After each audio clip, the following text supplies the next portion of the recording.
What's up, everybody, and welcome to Temporarily Obsessed. This is episode 2, and I have a wonderful guest with me tonight. This guy is someone I've been excited to talk to for a while. He is a real-life Ghostbuster. He made his own proton pack, made his own stormtrooper armor. This guy also, what else have you done? Discovered a Mayan temple room or a tomb at a Mayan temple. So many awesome things. Ladies and gentlemen, welcome Mr. Jason Glisson. What's up, dude? Hey Chris, thanks for having me. Yeah, we've just been catching up a little bit. It's been forever since I've seen you, so it's a real pleasure to be here to talk Well, to you. thanks, man. And you have actually supported me on many ventures throughout these days. We used to work together, Yeah, and you came to my filming of my comedy DVD back I in the day. did. Yeah, that's right. Yeah, Yeah, actually, we my wife and I talk about that quite a bit. We used to have a lot of fun going to that comedy club. So yeah, it was a good time. yeah, that's right. You did come up there a lot, like on Quite a your bit. own Yeah, outside. Yeah, and you got free tickets. Gave you the I did. hookup. I did. Yeah. Don't tell anybody. But it's good to see you, man. Yeah, you too. Uh, I back when I used to work with you, I was always impressed with like every topic I was interested in, you were also interested in, but also like taking it one step further. Like one thing that I love is just movies, especially 80s movies, Yeah. stuff like Yeah. Karate Kid, Goonies, and then the epic ones, Ghostbusters, Back to the Future, Indiana Jones, all these incredible movies. And now in your adult life, you've kind of taken that love for that nostalgia of those movies and you build stuff and with 3D printing, is that right? And LEDs, like all kinds of stuff. So Yeah. what kind of got you into that, and what, like, tell me some of the stuff you made, man. Well, that's a good question. I guess the first like real big thing that I made was the proton pack, and um, I think so going back, when I was a kid, I loved Ghostbusters. I loved watching the movies, and I loved the cartoon. And I Yeah, used to have this like suitcase with straps on it, and I used to use that and a garden hose sticking out the side of it as my proton pack. that's So awesome. 3D printing got to be just a big thing years ago, and I was like, man, I really want to get into that. My wife bought me this like small 3D printer, and obviously like proton packs are huge. They're a big thing, and the build plate on the first printer that I had was only about that big. I was like, man, I I'm can't I'm build a printing a proton lot of pack. really cool stuff on this, but like if I want to print something bigger, I'm gonna have to have a bigger 3D printer. So then I got a bigger one, and that was the first thing that I wanted to print. And I mean, it took several years. Let's see, my son was born in 2017. I think I started printing it the year after that, Yeah, and it took me a couple of years to even finish printing it, sanding it, painting it, and all that stuff. Now, if people want to 3D print a proton pack, there's actually really good, accurate models that people have done that are open source, and you can download it for free. But at the time, there wasn't anything. So I was finding these like really crazy models that were completely wrong and fixing it a little bit and then printing it out. And so my pack is not, by far not even close to accurate to the movies, but it's pretty decent. And man, I wear it to all of our events with Ghostbusters of Virginia that I'm a member of. And hold on, I gotta stop you there. You got to tell me about Ghostbusters Virginia. oh yeah, well I figured it would come up eventually. So Get it out of the way, right? so I dressed up as a Ghostbuster for Halloween the year after I got my proton pack finished, and I was like, I kept kind of seeing things on Facebook about there's some guys in this area that have packs, and they're doing something. I'm not sure what they're Yeah. doing, but they go different places and show up at different events. So I looked into it and found out that they're a charity organization, and they do fundraising for a variety of different charities, but mainly Make-A-Wish Foundation. That's And I was awesome. like, wow, well, this is something I think worthwhile spending some time on. Yeah. And I don't know how many members we had at the time, like maybe 30 or so. We have 70 members now across Oh the my state of gosh. Virginia. we have a Northern Virginia group, Central Virginia, and then we have a Virginia Beach group. And we have people that have the cars and everything. The Ecto one? Yeah, we have a really old Ecto one that's from the 50s. That it's a ambulance that someone turned into an Ecto. Oh and my gosh. It looks fantastic. Seeing it in person, it's phenomenal. And then we have people that have their just normal everyday cars that they've turned into an Ecto. But it is just a lot of fun being with this group. And we obviously talk about Ghostbusters, but we talk about all kinds of stuff. And, it's hard to not smile at a guy dressed in a Ghostbusters uniform with a proton pack. It's just hard not to. Yeah. So people just get a kick out of seeing unless you're a ghost. Yeah, unless you're a ghost. That's another problem.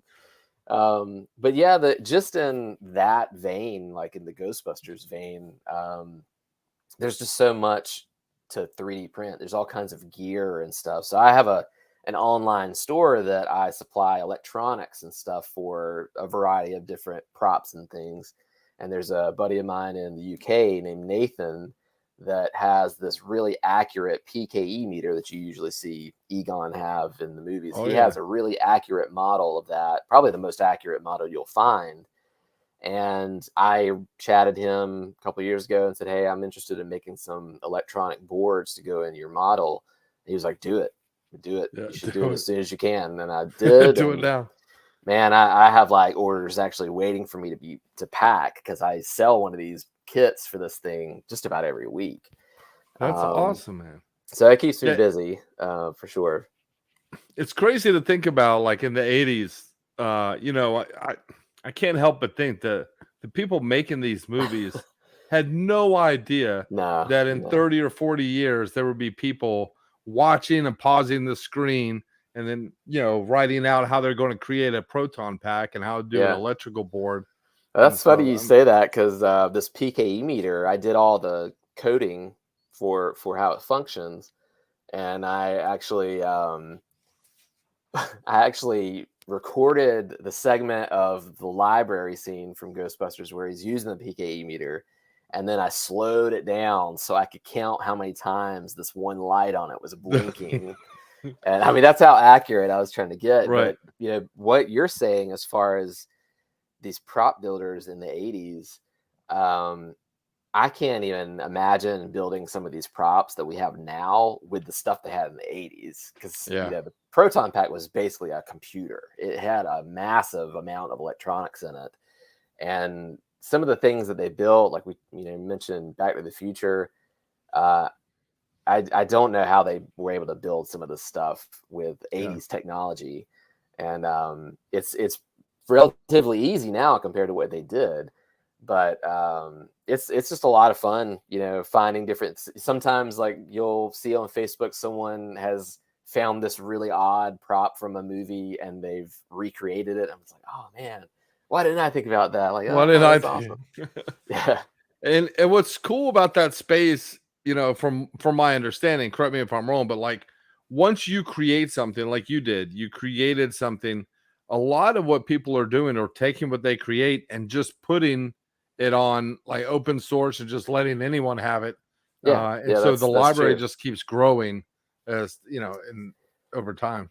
Yeah, that's true. That there are a lot of people that there's one or two specific proton pack electronic open source code that people can just download and they can actually use it for free. You just have to build the electronics yourself.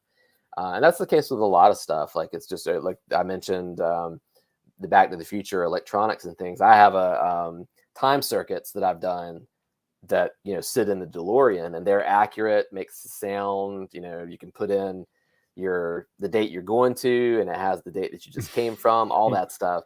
But though the code for that is open source, you can download it for free. You just have to build the thing, to put the code in, which is the hard part. Yeah. That's amazing, man. Yeah, and you were saying you built out one of the things you built for the Back to the Future dashboard didn't even exist, or like there's one person that built it now or something like that, right? The hexadecimal numbers, bear with me here, I'll try to explain this. It's interesting. If you're watching the movie, you see the month and the year and the time. And the section that's the month, when the movie was actually being filmed, you couldn't find those LEDs that you could do letters. You could only really do numbers. And that's, it's partially true now, except for you can't find 3 hexadecimal digits together. It's usually like 4 or more. And the way that they did that in the movie is they actually painted those just like a piece of colored plastic and shone a light through it, and they masked off what shape they wanted the letters or to be for that particular month, and that's how they did it. But now I started researching how to build this thing, and I only found one guy that makes these specific ones that I needed. And funny enough, that guy was the guy that was also part of the project to build these time circuits. And oh my gosh, that's awesome. Man, small world. So he basically created these things specifically to build these time circuits. Yeah, and you didn't know that when you got into it. You're like, oh, I'll use LED to do November 5th, 1955. And then you're like, oh, I was like, oh man, they faked me out there. Yeah. Yeah. And I had no idea about that at all. So I just did research. I was like, well, this is a problem. And then I tracked down this one guy, and he's like, yeah, I know it's a problem. That's the problem I solved. I fixed that problem, and it will cost you $25.99. Yeah. Well, real quick, I want to give a shout out to Darkest Night and the People's Guild hanging out in here tonight. It's good to see you guys, the big supporters of the channel there. Now, Jason, you mentioned this earlier before we got started, and Darkest Night will love this. You said you have a stormtrooper outfit right there. Yeah, yeah, I do. I don't know if you could see it. My office is like pitch black right now. So, but you made a stormtrooper. How did you do such a thing? So let's see. Let's talk about stormtroopers for just a second. Let's talk about it. I love stormtrooper conversations. The stormtrooper armor from the original Star Wars was mostly like vacuum formed plastic and some fiberglass, and it didn't really hold up very well. It wasn't very comfortable. One thing that was always kind of out of whack was the helmet was not symmetrical. And if you look straight on at some of the helmets, they're actually kind of like to the side a little bit. One side's bigger than the other. And there's these bumps under the eye because the eyes aren't symmetrical.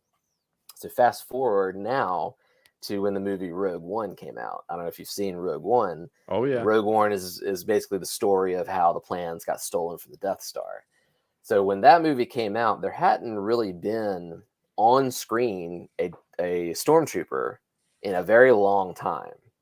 And so when they recreated the stormtrooper armor for Rogue One, they were like, well, all right, well, we're going to keep it, true to stormtrooper, but let's actually like redo some of these mistakes that they made when they did the armor originally, because they didn't have all these sophisticated 3D printing, software. They didn't have the same kind of design software that we had for 3D modeling.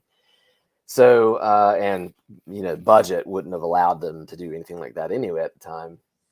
So the armor that I have is from Rogue One, and it is very, very different from the original trilogy. And the helmet is symmetrical on both sides except for one thing. And it's this bump that they left under the eye. I think it's on the right eye. So if I'm wearing the helmet, it would be under my right eye. Right. And they left that there as a homage to the original Stormtrooper helmets. That have this little bump under the eye if you look at them really closely. So my armor is a combination of 3D printed, vacuum formed, ABS plastic, and fiberglass.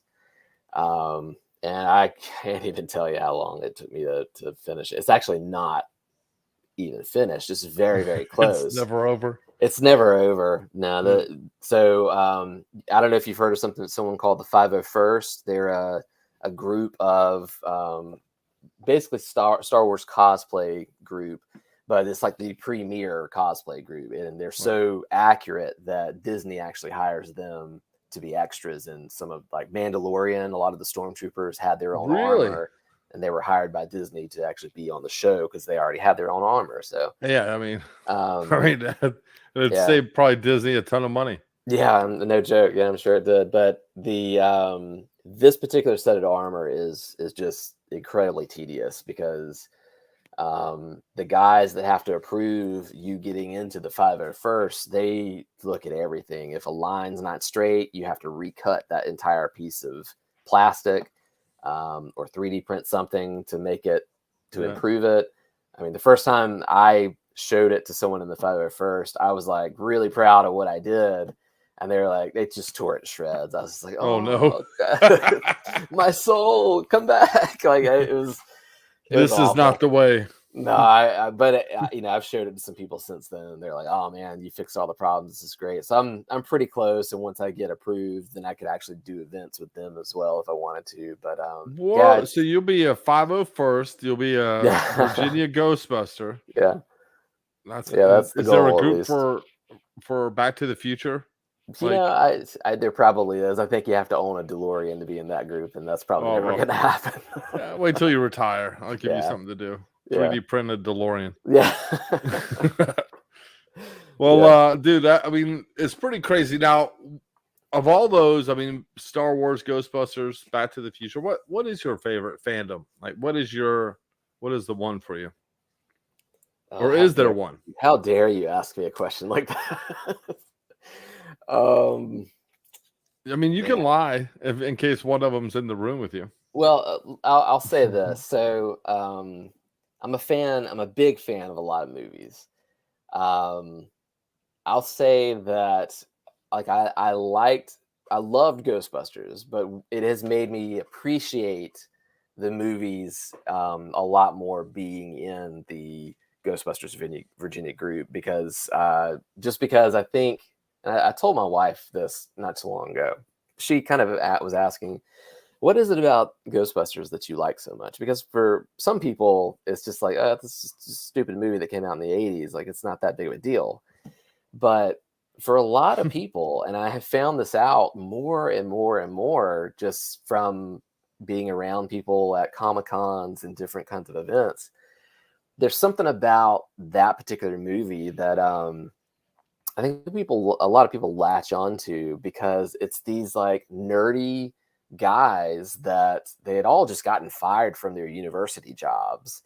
Yeah. They didn't have any money, and they were just kind of putting everything on the line. It's like, we got a great idea. Let's go in business together and see what happens. Yeah. And what happened? They ended up saving the world. And I mean, there's still these nerdy, goofy, guys, but it just kind of shows like, yeah, even the nerdy guys can save the world. You don't have to be this like big superhero. You can be, Yeah. a geek or a nerd or something, and still save the world. And I think that's kind of what I've come to realize is that's one thing that a lot of people really like about that particular movie. Now, for me personally, and this is this is going to lead you right into another discussion topic, I know, but I think for me personally, the Indiana Jones franchise is probably my favorite movies. Now, I don't want to get into a discussion about the new movie because we're not. This isn't a a No. film critique. Dude, Indiana Jones died after the third movie. Yes, There is no fourth and fifth movie. I'm not familiar with any other sequels that came out, so Okay, perfect. we'll just We're on leave it the at same that. page there. And it's like the one Ghostbuster, the fourth Ghostbuster, or the third one, whichever one is in between there. Yeah. Before Afterlife, that one Yeah. doesn't exist either. No, I mean, that's a whole other topic too. But yeah, we won't talk about that either. It's in a parallel universe, in a multiverse. Yeah, no, I think that's what actually a lot of people are saying is that's like a multiverse version. My kids loved it. I did. Oh well, that's all that matters is that they loved it. My daughter. No, it's not. Eventually... Not to me. I want to love it too. I will judge it accordingly. All right. Yeah, but I think Indiana Jones was probably like one of the first movies that I remember seeing, and I was just like, oh my gosh, like this is amazing. This is one of the coolest things I've ever seen, and it got me at a very early age. Like I was probably in first and second grade, and my mom was teaching me how to write archaeology the right way, with the AE in it, like not like the American way, where they don't even have that in there, like the actual way that archaeology is supposed to be spelled. And I remember a guidance counselor saying, "What do you want to be when you grow up?" And I said, "I want to be an archaeologist." And I was easily in like first or second grade, and she was really shocked by that, because like it wasn't like an astronaut or a fireman or a police officer; it was an archaeologist. I want to be Indiana Jones. Yeah, I mean, I would have been fine if like punching Nazis would have been part of the job too, I guess. But I there was something about the movies. I was just like, wow, this is really cool. And then I started reading about it and got magazines on it, and got pretty obsessed from a very young age about archaeology. I even, like, in my office, I've got just shelves of archaeology books. So I'm still very interested in it. And you studied that in school, right? Like that, you went on to pursue that a little bit. For a long time, I was just doing web development, and I was working in Greenville, North Carolina for a while, for Verizon, actually. And I was like, man, I got to get back to school. I don't want to do this anymore. And I was like, why don't I just like go to school for archaeology? That's what I've always wanted to do. And luckily, East Carolina University has a really good archaeology program. So I met with one of the professors there, and it was just like a nerd session on archaeology. And so I applied and got into the program, and studied archaeology there, and mainly focused on, because when you start studying archaeology, you have to do kind of all the basic stuff. You have to learn about American archaeology, and you have to learn about anthropology, and you have to learn about cultural anthropology and all that stuff, because archaeology is a discipline of anthropology. So my degree is in anthropology with a concentration in archaeology. But my my real kind of core interest was in Central American cultures. And it was really, I love Egyptology, and I love Egyptian archaeology, but that's so far away. That's like, on the other side of the world, and extremely hard for an American to get into. Slightly dangerous in that area too. Yeah, slightly dangerous in that area. But so I was like, well, I really like Central American cultures. Maybe I can focus on that. And right before I started, going to East Carolina, I backpacked around the Yucatan Peninsula and went to as many Mayan archaeology sites as I could. I don't remember how many I've been to, probably in the neighborhood of 20 or so.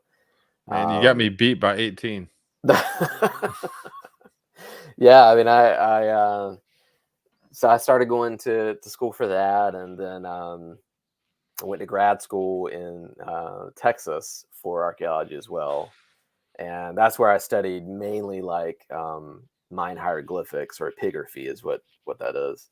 Yep. And so I started learning how to read and write Mayan hieroglyphics, and for the Mayan calendar. So I actually was doing my graduate paper on a section of the Mayan calendar, and of course that was around the time that 2001 was coming around, and everyone's like, oh no, or what was it? Said 2000. It said 2024, not 2011. Yeah. Uh-oh. So it was interesting studying archaeology, and I miss it. But ultimately, like, it's extremely hard to get a job in that field. Yeah, I can imagine. Yeah, mainly because there's a lot of archaeology departments that have shrunk, either due to funding, or there's just not enough jobs available, or whatever. It's just really hard to get your foot in the door. And the majority of graduate students that I went to school with, like, most of them couldn't find PhD programs to go into. They were on massive waiting lists to get into other programs, or they just couldn't find a job in archaeology, and they just moved on into other things. And that's ultimately what I had to do, is just move on into another field. So I picked web development, which is what I do now. No pun intended. Yeah. So when you were an archaeologist during that time, you did discover something pretty incredible, right? An undiscovered Mayan tomb, is that right? Or something to that Yeah, effect? I did. You know, I'm very reluctant to say that I discovered it because uh, Rediscovered. I, I pretty much did find it, but I'll tell you kind of how that happened. I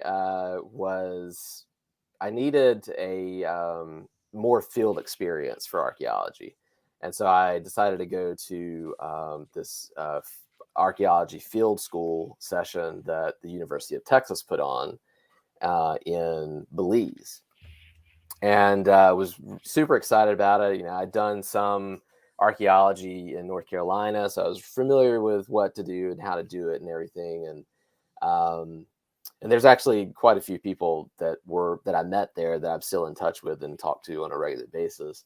But so it was a really good experience. And when I got there, I was assigned to this area that was essentially it was a small Mayan city called La Milpa, and there may have been another name for it, you know, back in Mayan times, but this site is called La Milpa, and I could still really remember like the first day that I walked into the place. There's something about being in an old city where that used to thrive, and there used to be, you know, Mayan people everywhere, and had these rulers that were kind of overseeing everything, and being in the middle of it, and it's covered with it by the jungle now, is just very surreal because it is like Yeah. something you see out of a movie.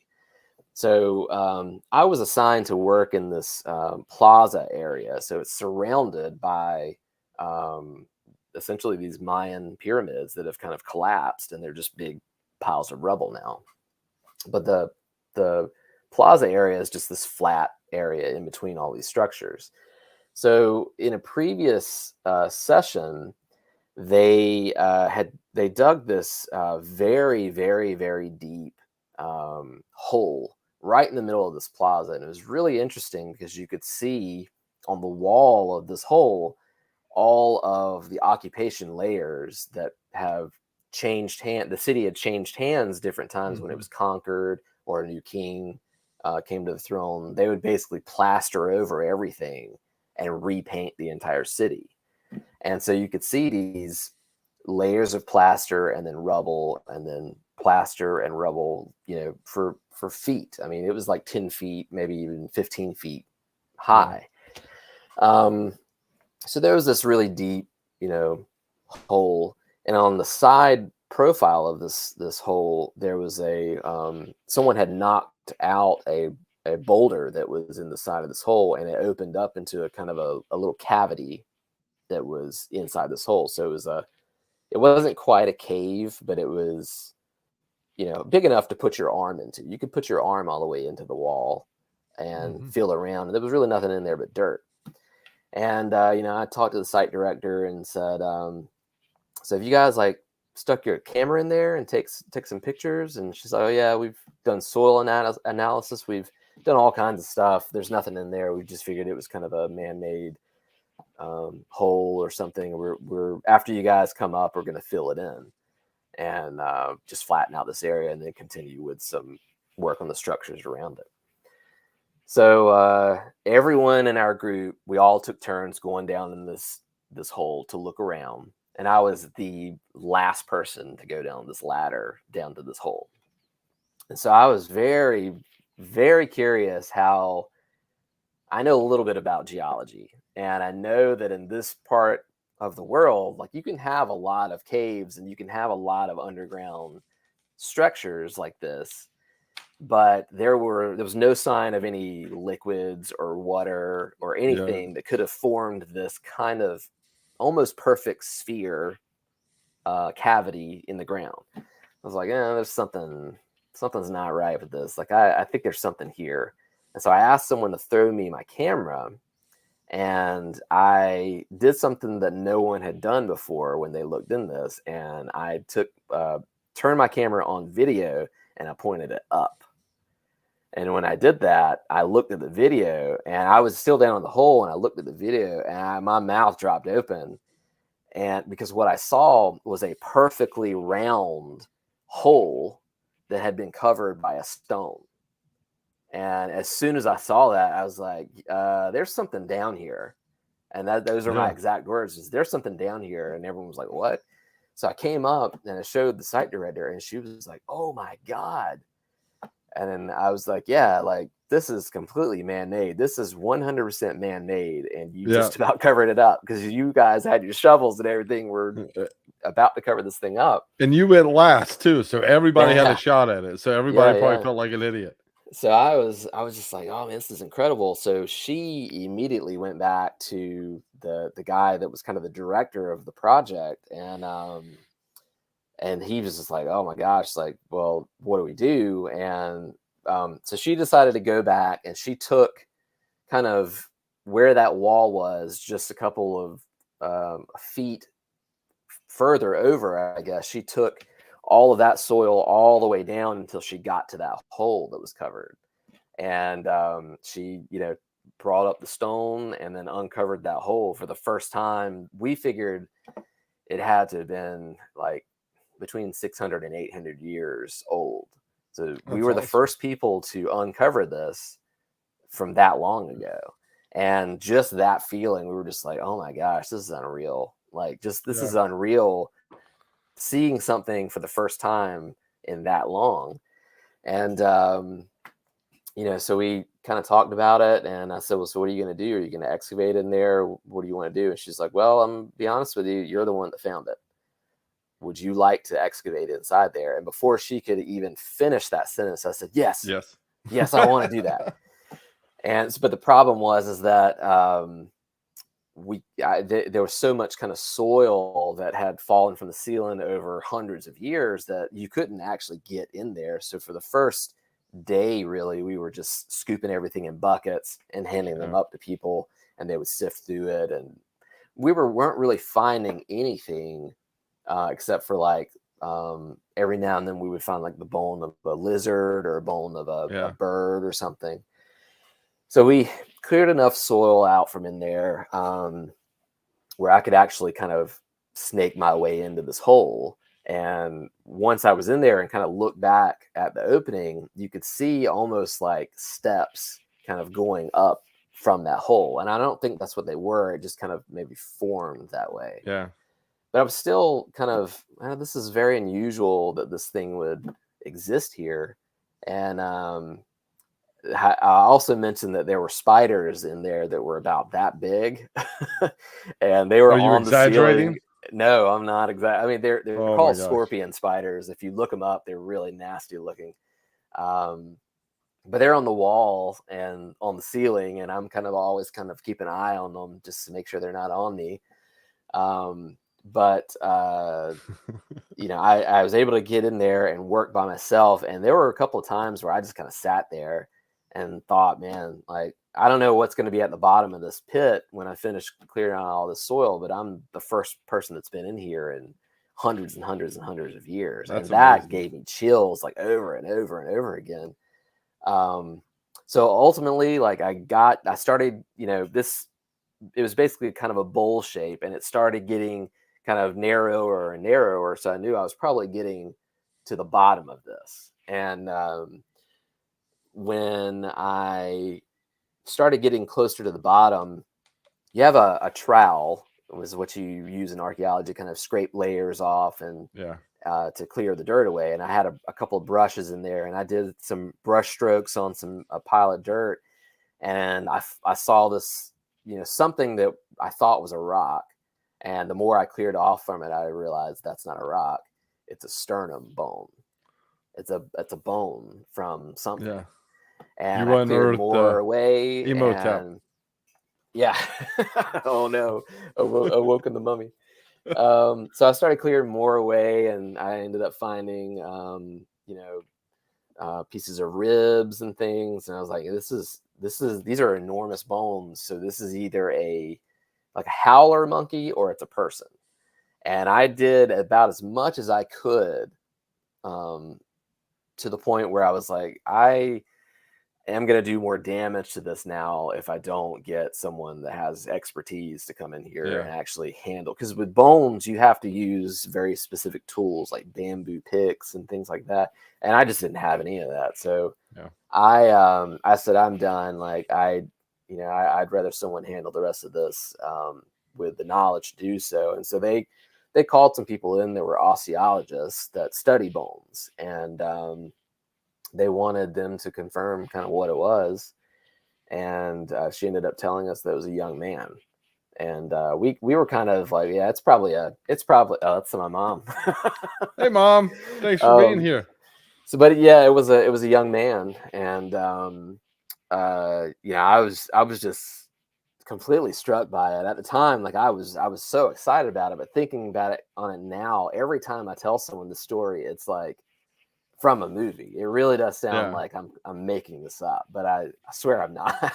It's like the scene in Temple of Doom with all the spiders and everything around you.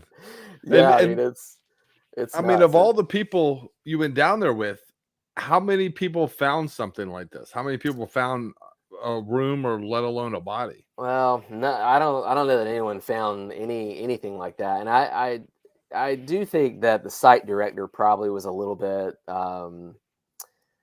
jealous that I found it and she hadn't, and this was her site, you know. I did get to do quite a few illustrations for the site as far as like drawing the artifacts thing. Now there were some people that found some really nice pieces of obsidian that they would have used in like a kind of a almost like a, I don't know, like a bat or something that has this obsidian in it that they would have used to hack at people, kind of like a sword, I guess. But it would have been made out of wood, and they would have embedded that obsidian in it. But the obsidian would have had to come from a long ways away because there aren't active volcanoes in that area. So that was pretty neat to find. And then we found some people found some pottery and things like that. But obviously, like, let's see, so this happened in 2008, something like that. Yeah, nice. I think 2007, 2008. I think it was 2008. So the next year, I think it was, at that same site. So I mentioned a plaza. They dug a similar pit in the exact same area on the other end of that plaza and found a matching grave.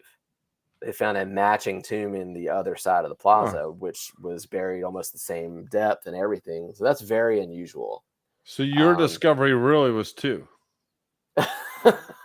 Well, I can't take credit for the other one, but I don't think they would have found that one. I'm giving it to you because they would have never have found that if you didn't do that one.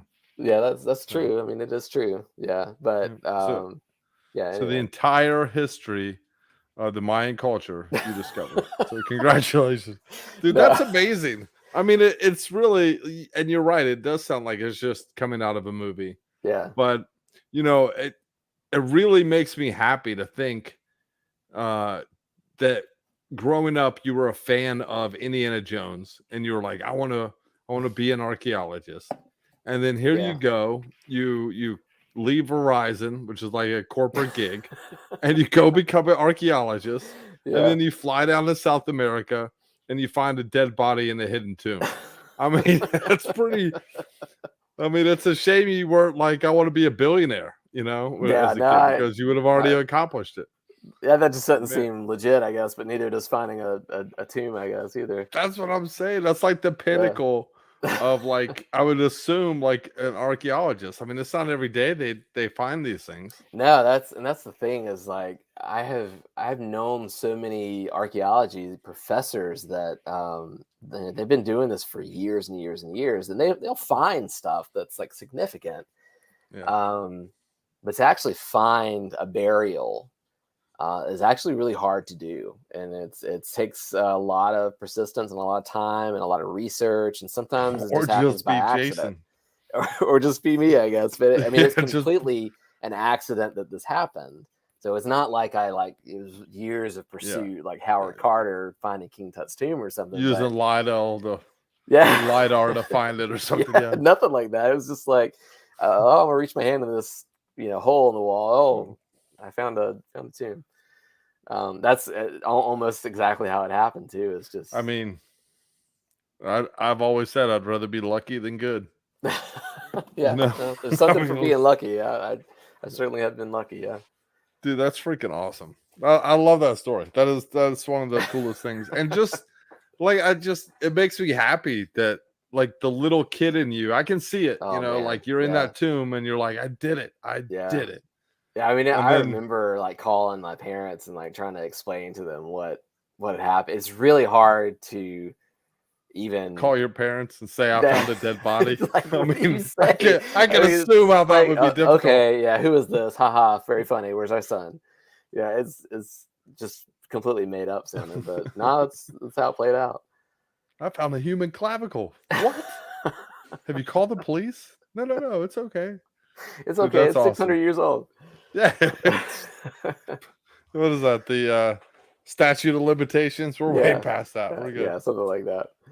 Oh man, that's awesome. And so I mean, you said you were a big fan of like Egyptology and all that stuff. Do you still like are you still like following the archaeology world and new Yeah, no, discoveries and I am. This is kind of going back to when I was in college.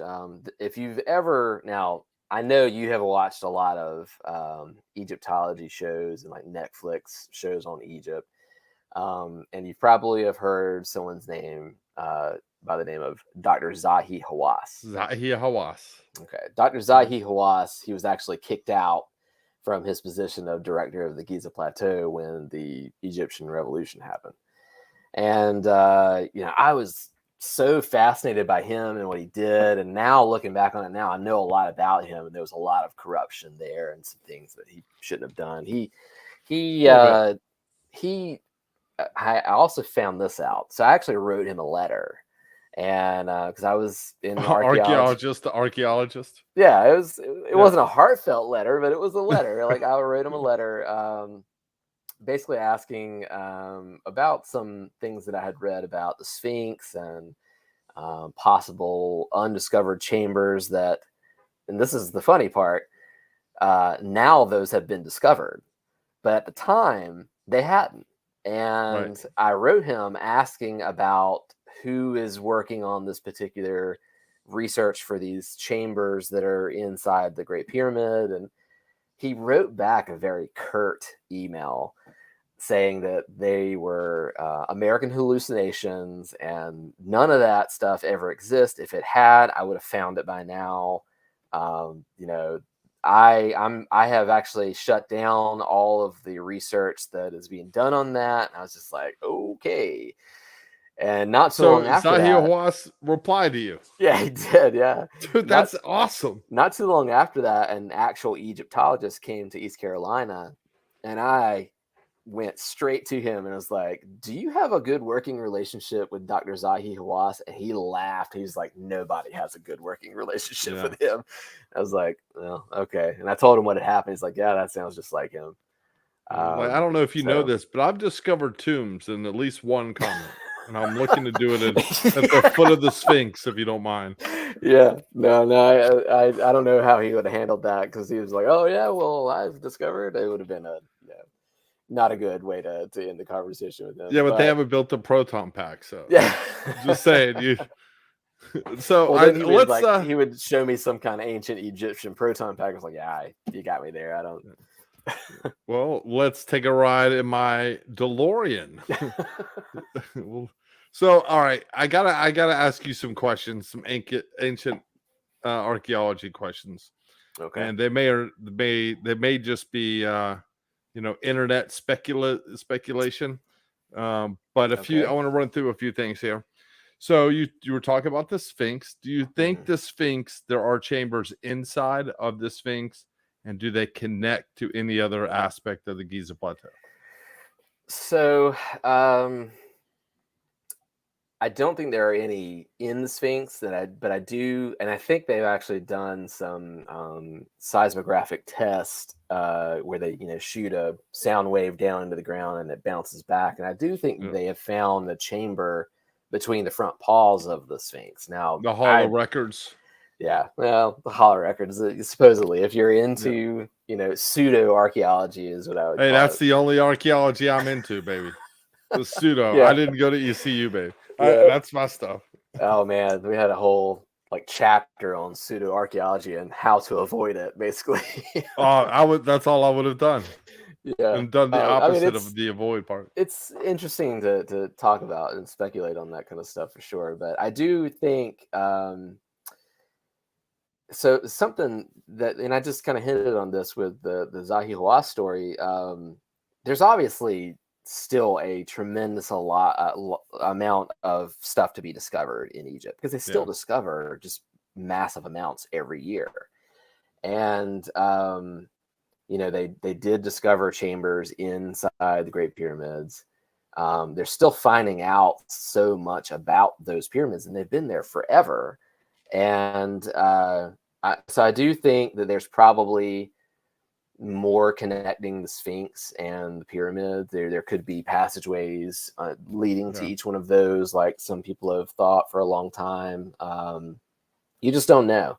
And I think with Zahi Hawass kind of being in the position he was, he had the habit of taking over people's dig sites, and he wanted to be the one to kind of break the news on things, and all that's gone now. So they have a new director of the Giza Plateau that is kind of, I think we have the potential to have many more kind of amazing discoveries now to come to light. So to answer your question, I think there's probably some things there that are worth discovering and worth looking into. All right, I want to stick on Egypt if you're cool with this. No. Okay. The labyrinth, the great Egyptian labyrinth. Are you familiar with that at all? No, I'm not. Actually, I want to hear you tell me about it. Okay, well, the Egyptian labyrinth is something that I think Stratos, who visited ancient Egypt, wrote about, is a historian, and the size of it is larger than the base of the pyramid. So that would be like over 13 square miles, or 13 square acres, whatever that is. So, and then it was completely buried, and it is still out there, and it's literally a labyrinth with different rooms that have different, ultimately, puzzles and challenges, and not like, I mean, a very Indiana Jones-ish. That's the rumor. I'm sure part of history has added on. I remember there was an old G.I. Joe episode that happened in the labyrinth of ancient Egypt. But do you think that there's something like that still out there, something massive and just tremendously unbelievable that we just haven't discovered? Well, I don't know if you've heard about recently the tomb of Cleopatra that they think they've found, which I mean, that would be big. The fact that they're still finding tombs of significant size, I wouldn't put it past anyone that they discover something of that magnitude. And with the Valley of the Kings being the size that it is, and all the tools that we have now, where we can do, like, just recently there was a massive Mayan city that was found using LiDAR and all kinds of ground penetrating radar, and using all kinds of tools to see through the canopy of the trees that are covering everything.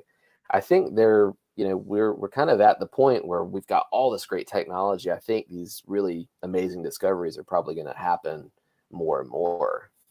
Yeah, just more people need to look, and as more people discover, it'll be like a new gold rush, with all this new technology. We can research and look for things we couldn't before.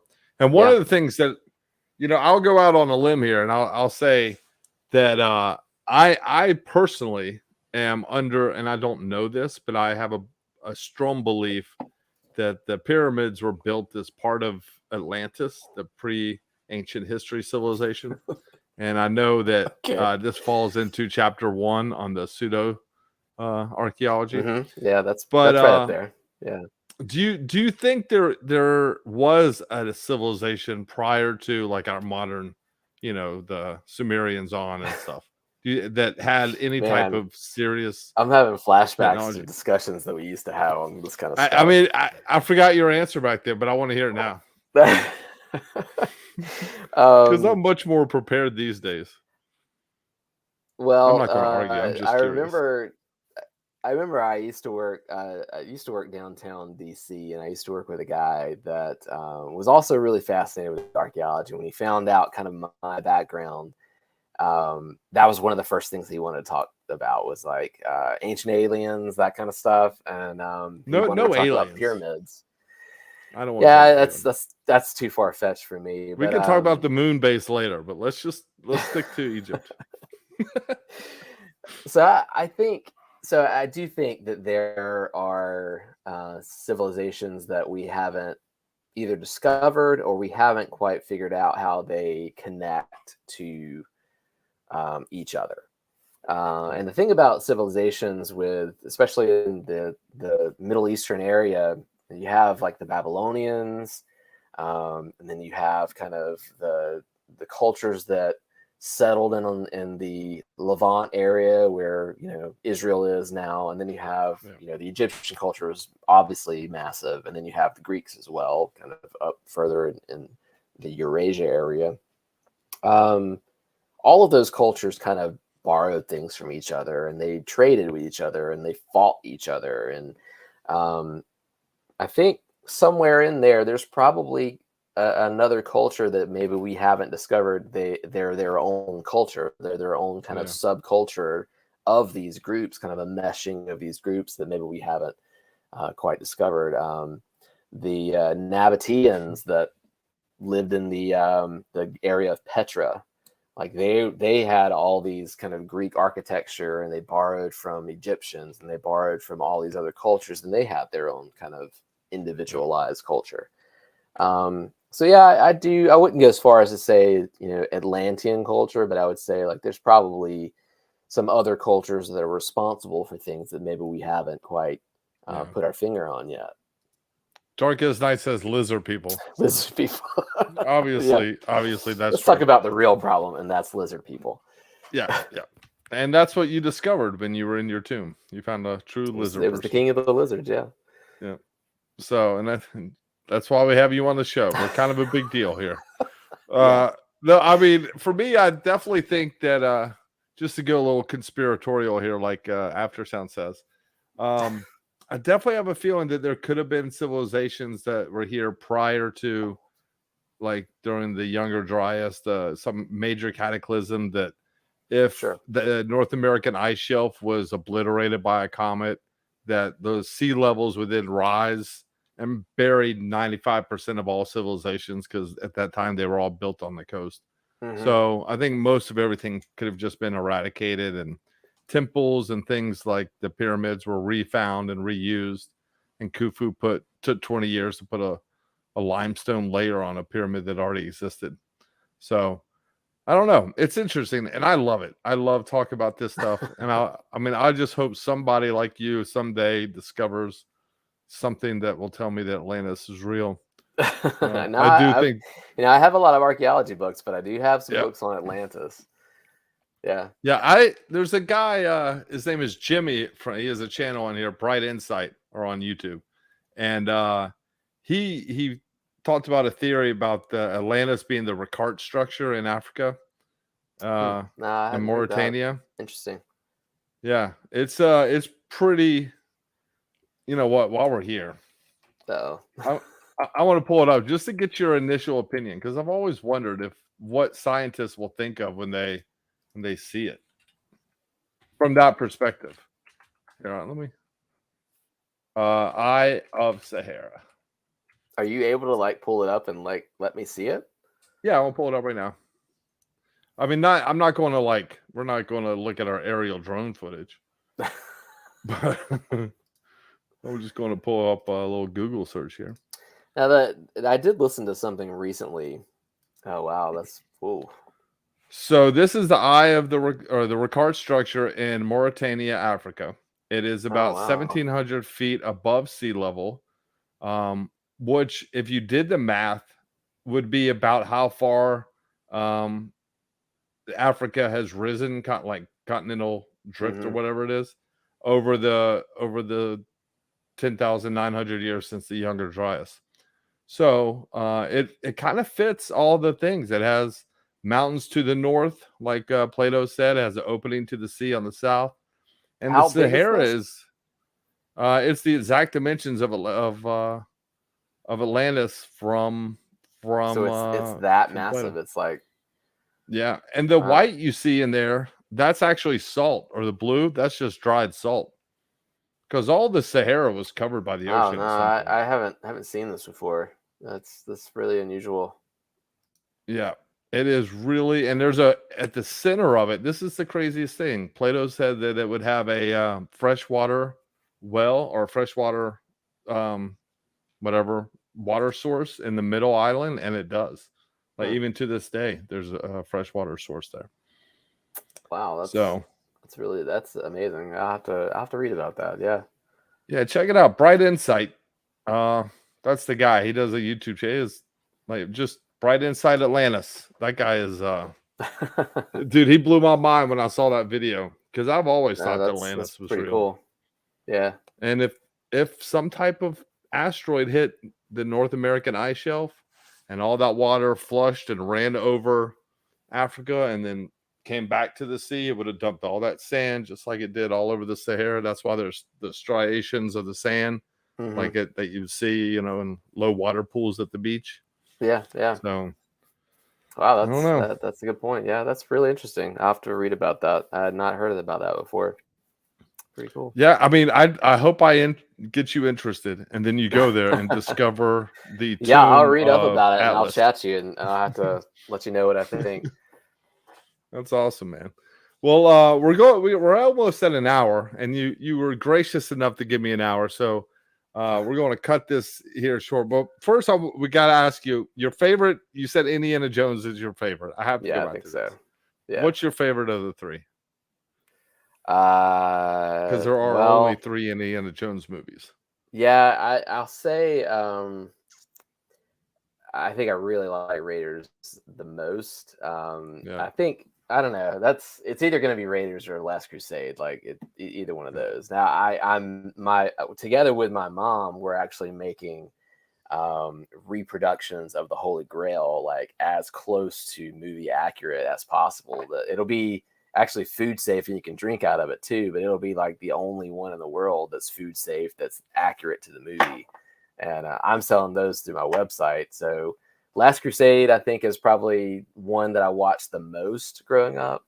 But Raiders of the Lost Ark, that came out the year I was born, and that was a big deal when it came out. It's still like yeah. in the top 100 movies of all times. I Just watched everything that on about it. the HBO premiere Oh, really? when I was a kid because we had HBO and it came out like it premiered, the first time that it was on HBO, and my mind it was blown. That movie just radically changed everything. I love that movie to this day. Yeah. No, It's I still a great think one. it changed a lot of stuff for how films were done, and I mean, it was just huge when it came out. It was so huge. I mean, it's Yeah, like one of the Star Wars types, yeah, atmosphere around it. It was just nothing like it before. So yeah. yeah. And it was freaking awesome. He chose poorly. Yeah. I think I want to have to get one of those. If you have so you have that on your website now. I didn't even know about this website, Jason. Yeah, So can yeah. you tell No, us about the website and where we can get this stuff? it's called Pixel Prop Store. Pixel Props, and I kind of didn't know what to call this store when I first started it, and it was mainly to sell these like electronic boards that I was making for Ghostbusters parts, but I also sell like a lot of other stuff on there. And I decided like I wanted to just make parts for props and prop reproductions and all kinds of stuff. And I started doing some research, and of course, it has everything on the site has to do with movies. And the word pixel was actually something that came from a reference to the lights on a screen. It came from a magazine that came Right. out a long time ago. So that's where the word pixel comes from. So I use that as the name of my business, Pixel Prop Store. So So the idea for the Grail came up. My mom made me a Grail a long time ago, and I was thinking, man, I'd like to, sell reproductions of that. And her and I started talking, and she said, yeah, I could do this. Like, I could make one of these. And That's so awesome. I sent her measurements and all these like really close up pictures of the actual prop. And those actual props, the real ones in the movies, those were sold at auctions for tens of thousands of dollars. Right. And then I found out kind of in the middle or towards the beginning of when we started this process that there's a company that had started making resin copies of, is basically a scan of one of the props. Yeah. And that was just very recently. Those went on sale, but they're being sold for $450, and they sold out immediately. And I was like, man, like if he can sell these resin things for $450, like surely people would be interested in buying like actual handmade on a pottery wheel reproductions of a Grail that have gold leaf on the inside. And Yeah. I mean, it looks pretty spectacular seeing that, and like looking at a picture from the movie, you'd be like, oh yeah, this looks just like that. And my mom she's worked so hard at getting the paint right, getting the shape right. The paint is like, I don't know if you've ever watched any Adam Savage videos from the guy from Mythbusters, but he makes a lot of props, and he always says that to do really good weathering or to make something look really old, it takes a lot of layers of different types of paints. And so that's what essentially you have to do. You have to do a lot of different layers of different colors and shades and things. And she's gotten it really, really good. She's gotten it down to a science, I think. That's awesome. She was actually just up here, today, and she left to go back to North Carolina. I live in Virginia. And she delivered kind of another load of these Grails that I'm going to be selling. So I'm working on the packaging for them now. And I have an entire backstory about why he has the Grail. Because if you think about what happened on the Last Crusade, the Grail was just kind of sitting on this ledge in a little ravine in the floor, and then they left. So, but it was still there. And I'm sure like all these Nazi generals are like, what happened to all those guys we sent out to the desert? So they're going to come for it. And so I have a backstory where he's like, okay, well, we need to go back and get it. And he does that, and he kind of holds on to it for a little bit. So in the packaging for the Grail, when you get it, and I wanted to make the experience of opening this a whole experience by itself. You have the packaging will have reproduction stamps from 1939, which is the year after the events of the Last Crusade.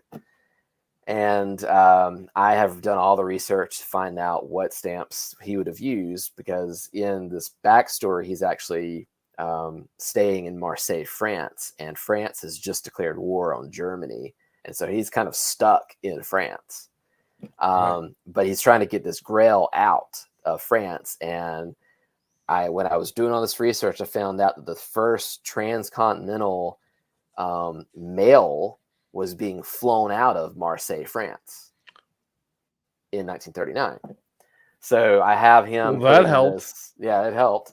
So I have like this really very accurately reproduced stamps and everything that'll go on the outside of this packaging for this. There'll be an outside box that this will be shipped in, but the inner box will be kind of the whole experience. So the whole outside is, looks vintage. It's going to be wrapped in very vintage looking paper, and there'll be a telegram that will be kind of stuck on the top that you can read first. And that telegram is going to be from Marcus Brody. Oh, that's awesome. From the movies. The telegram says that you're going to receive a package from Dr. Jones. Keep it safe. He's not going to be able to return to the United States. He's stuck in France. The war is about to break out.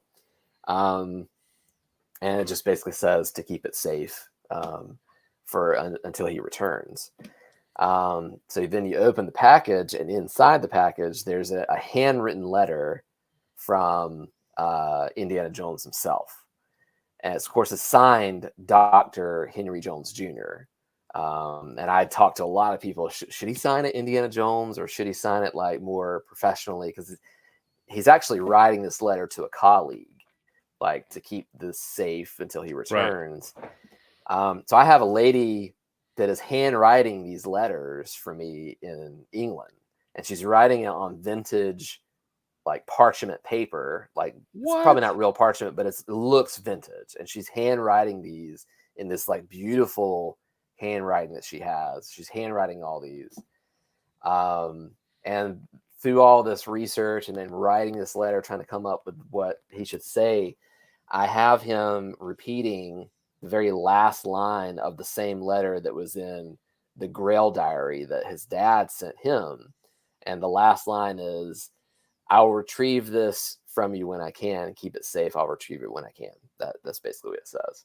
So I threw in that line, kind of, borrowing it from the Grail diary letter that he got.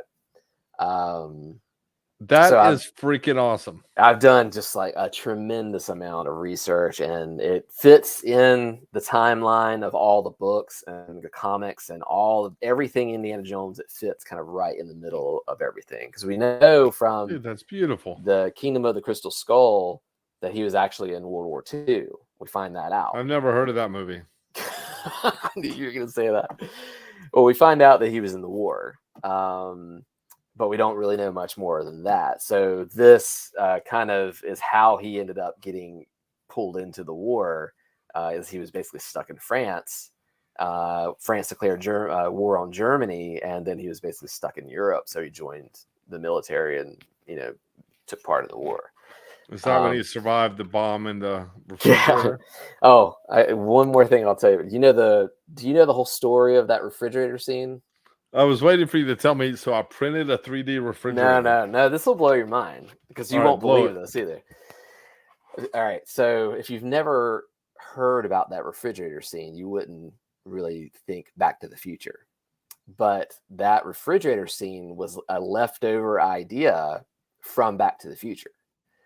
And originally, instead of Marty McFly and Doc Brown traveling in time through time with a DeLorean, it was originally a refrigerator that was sent through time with an atomic explosion. And that was the original idea for Back to the Future and how they were going to do it. But Bob Gale, that, he was one of the writers of Back to the Future, he said, like, this is not going to be a good idea, because we're going to have kids climbing in refrigerators.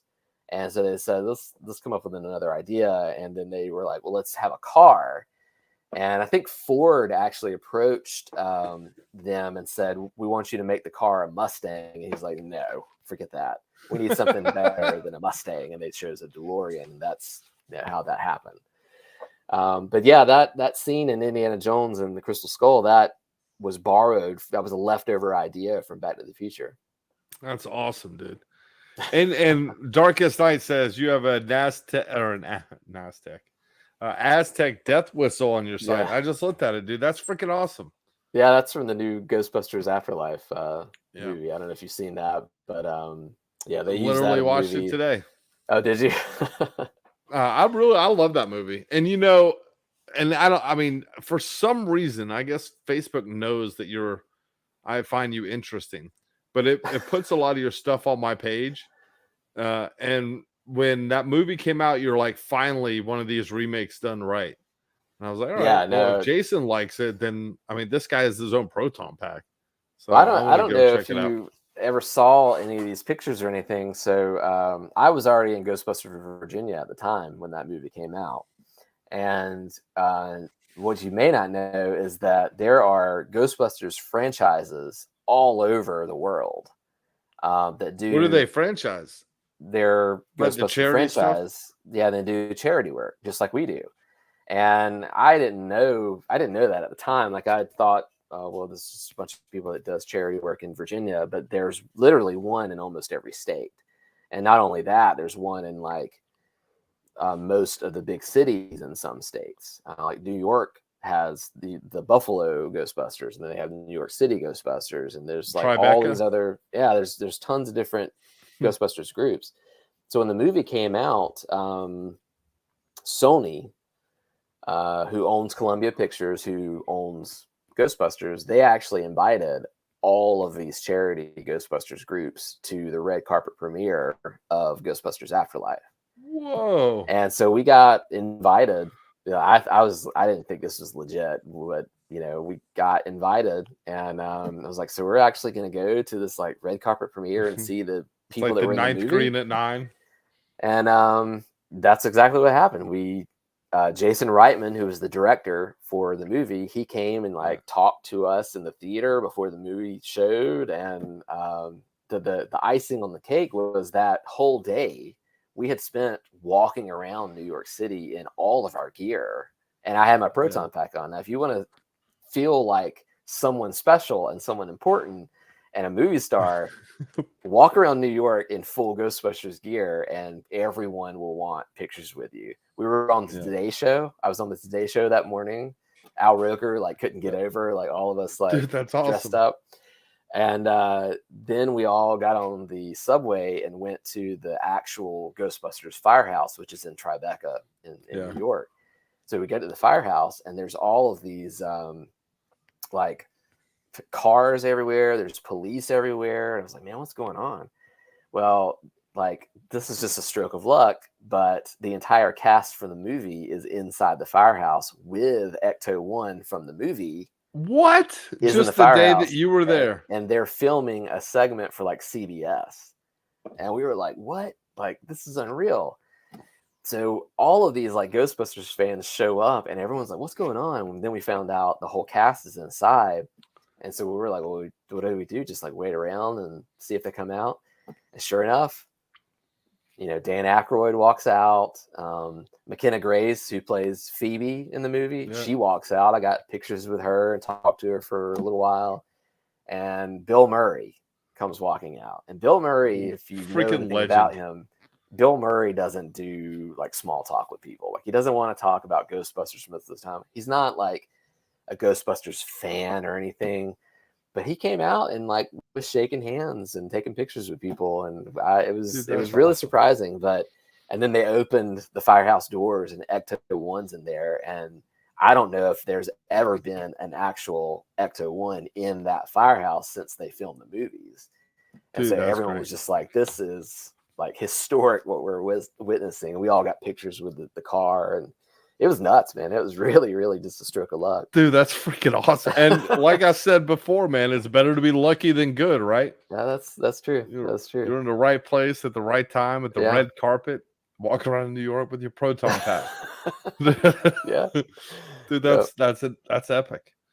Well, man, I wanna see if I was checking out your Pixel prop store, and that place that it's freaking awesome. Oh, I appreciate that. Actually, while we're here, let's just do this. Oh no. Maybe we can get you a sale or something, make this worth your time. Oh yeah. Dude, this I want to buy this. So I print those in resin. I haven't made a batch in a while.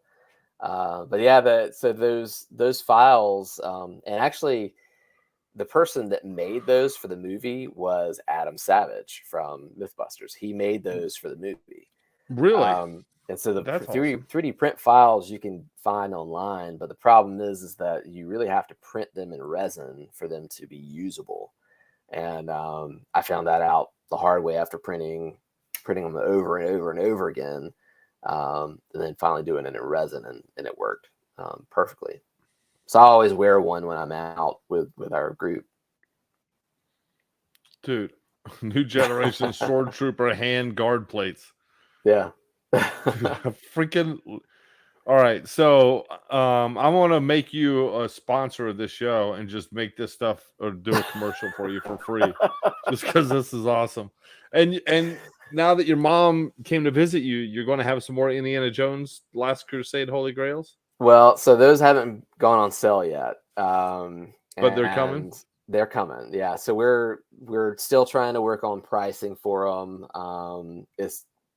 the reason that there's been such a delay is it's actually been really hard to find someone to do reproduction stamps like I need and at the size that I need. Right.